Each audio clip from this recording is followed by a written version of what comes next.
لیکن اختلاف باعث رحمت ہے، اختلاف ہونا چاہیے، اختلاف ہوگا تو صحیح راہ ملے گی۔ مثال کے طور پر دو آدمی ایک سفر پہ جا رہے ہیں، ایک جگہ پر راستہ بھول گئے۔ آپ کو پتہ ہے کہ جب آدمی راستہ بھول جاتا ہے تو ایک قدم اٹھانے کے لیے تیار نہیں ہوتا جب تک وہ کسی سے پوچھ نہ لے۔ دونوں نے کسی صاحب سے پوچھا تو بتانے والے نے بتایا کہ آپ دائیں ہاتھ چلے جائیں۔ دونوں دائیں ہاتھ چلے گئے تو منزل آسان ہو گئی۔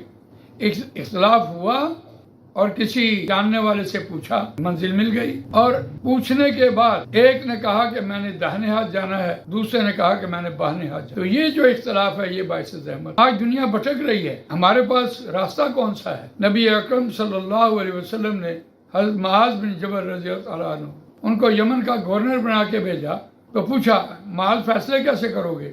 کہنے لگے یا رسول اللہ پہلے قرآن مجید سے، پھر سنت سے، اور پھر اجتہاد کروں گا۔ رسول اللہ صلی اللہ علیہ وسلم نے اطمینان کا اظہار کیا۔